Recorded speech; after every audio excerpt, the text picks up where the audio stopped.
une parole parfois palliante, on ne puisse certainement pas supporter ce thème de l'évaluation sécurisée.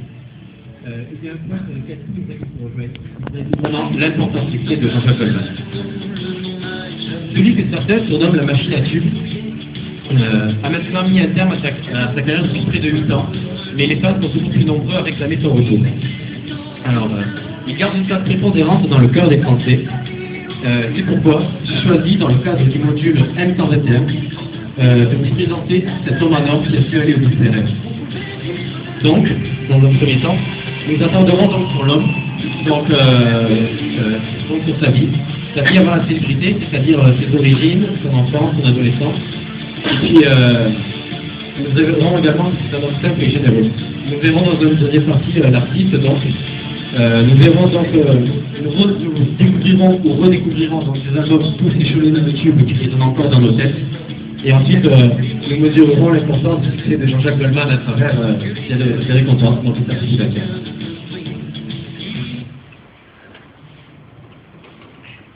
Donc, l'histoire de Jean-Jacques Goldman commence en Pologne en 1909 avec la naissance de son père, Moshe Goldman. Il fuit le nazisme et vient donc se réfugier en France, à Lyon, où il rencontre une femme avec qui il aura un enfant. C'est Pierre Goldman. Alors l'histoire de Pierre Goldman est un peu particulière, parce qu'il meurt assassiné en 1979, il s'est engagé dans la guérilla cubaine. Enfin, c'est particulier, je n'ai pas vraiment le temps de vous en parler. Un reportage de Faites entrer l'accusé consacré à son sujet. Donc, entre la mère de Pierre et Moshe Goldman, ça se passe mal, donc ils se séparent. Et là, Moshe rencontre Ruth, une Allemande, qui a fui le nazisme elle aussi, qui est venue se réfugier en France. Donc, de leur union découleront 3 enfants. Donc il y aura Evelyn Goldman, qui est née à Montrouge en 1950, Robert Goldman, qui est l'associé de Jean-Jacques Goldman depuis toujours, et évidemment né Jean-Jacques Goldman à Montrouge le 11 octobre 1951. Donc pour la petite anecdote, Moshe Goldman a joué un rôle très important dans la résistance à Lyon. Il a eu le privilège de recevoir la Légion d'honneur peu de temps avant de mourir. Alors petit, ses parents lui font apprendre deux instruments obligatoires. Alors, le premier que nous allons voir, c'est le violon. Alors, et contre son gré, il dira même j'apprenais le violon un peu comme on apprend les sciences naturelles. Et en fait, il faisait ça vraiment pour faire plaisir à ses parents. Alors, même si là, il n'est pas vraiment content, en fait, de savoir jouer du violon, ça pourra lui diversifier son répertoire. Comme des chansons comme par exemple Comme toi, qu'on vient d'écouter, ou encore dans Tous les violons ou Natacha. Et bien évidemment, il n'hésite pas à jouer sur scène. Le second instrument, donc, c'est le piano. Alors, en fait, le piano, c'est vraiment un atout dans sa carrière, parce que pendant les années 80, le synthé et le piano étaient vraiment très en vogue. Et donc, de savoir maîtriser cet instrument, ça lui a permis de pouvoir composer des mélodies à succès. Donc, ainsi, on le retrouve dans plusieurs chansons, par exemple, Puisque tu pars, Pas toi, ou encore Néantichette à la Delstad, donc qui passe, ou même juste après. Et là encore, il n'hésite pas à en jouer sur scène. Alors, le fait de savoir jouer tous ces instruments, c'est une corde de plus en son arc, on va dire, comparé à d'autres artistes de sa génération, d'un peu du même style, comme par exemple Souchon ou Cabrel, qui n'étaient pas aussi polyvalents.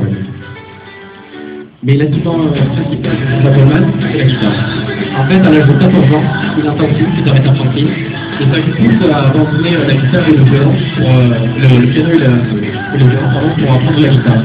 Donc il passe beaucoup de temps dans sa chambre à répéter et même à composer. Donc tout ce temps-là pourra devenir un très bon guitariste. Alors que faisait Jean-Jacques Goldman à notre âge? Alors, après l'obtention d'un bac D avec mention, il n'était pas pour l'école de commerce.